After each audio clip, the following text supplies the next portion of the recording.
वो कंपनी जिसने मांगे थे 264 करोड़ और एप्लीकेशन मिले थे 45,000 करोड़ रुपयों के, उसकी आज लिस्टिंग है। जी हाँ, मैं बात कर रहा हूँ इंडो फार्म इक्विपमेंट की।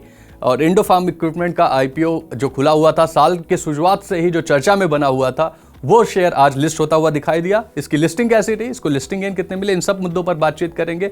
ये भी जानेंगे कि कितने इसके लिए सब्सक्रिप्शन आए थे और ये क्यों चर्चा में बना हुआ था। नमस्कार, मेरा नाम है सत्यम और आप देख रहे हैं मनी 9।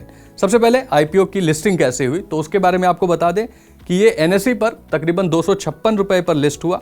इसका जो अपर प्राइस बैंड था 215 रुपए का था, यानी तकरीबन हमें 19% का लिस्टिंग गेन यहाँ पे मिलता हुआ दिखाई दिया।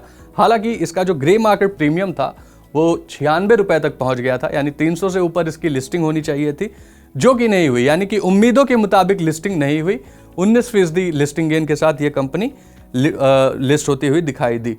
अब बात करते हैं आईपीओ की, तो इसमें से फ्रेश इशू जो टोटल साइज था आईपीओ का, तकरीबन 260 करोड़ रुपए ये आईपीओ से लेना चाह रहे थे, जिसमें से 184 करोड़ 90 लाख रुपए फ्रेश इशू थे। और वहीं पर ऑफर फॉर सेल में 75.25 सीआर रुपीस का ऑफर फॉर सेल था। इस आईपीओ को निवेशकों की तरफ से झोली भर भर के एप्लीकेशंस मिले। तकरीबन 260 करोड़ के आईपीओ के लिए 45,000 करोड़ के एप्लीकेशंस आए थे।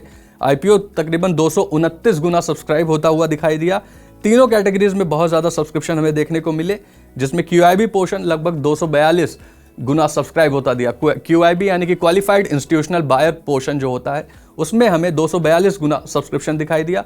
वहीं एचएनआई और एनएनआई हाई नेटवर्थ इंडिविजुअल जो पोर्शन होता है, उसमें तकरीबन 501 गुना सब्सक्रिप्शन हमें होता हुआ दिखाई दिया। और रिटेल में भी जमकर इसके लिए एप्लीकेशंस आए। तकरीबन 101 गुना हमें रिटेल पोर्शन सब्सक्राइब होता हुआ दिखाई दिया, यानी कि 41,500 करोड़ रुपए की एप्लीकेशन है। कंपनी चाहती थी महज 260 करोड़ रुपए, इसलिए लिस्टिंग गेन और भी शानदार होने की एक्सपेक्टेशंस थी।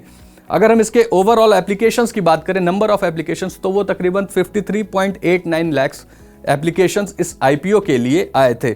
अब बात करते हैं कंपनी करती क्या है। तो कंपनी फिलहाल फार्म इक्विपमेंट का कारोबार करती है, हैवी मशीनरी जिसमें tractors, pick and carry cranes, ये सब चीज़ें बनाती है, इनकी मैन्युफैक्चरिंग करती है। इसके दो बड़े ब्रांड्स हैं इसकी कंपनी के तहत, पहला है इंडो फार्म और दूसरा है इंडो पावर।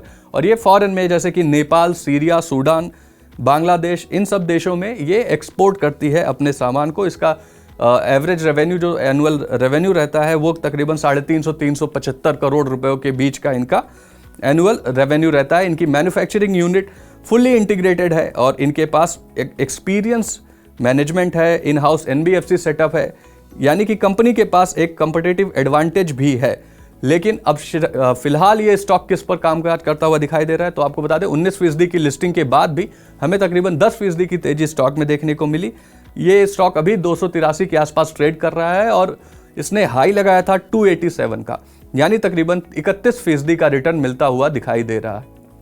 आपको अगर ये आईपीओ मिला है तो आप हमें ये बताइए कि आपने लिस्टिंग गेन लिया या फिर आप लंबे समय के लिए इस आईपीओ में बने रहेंगे।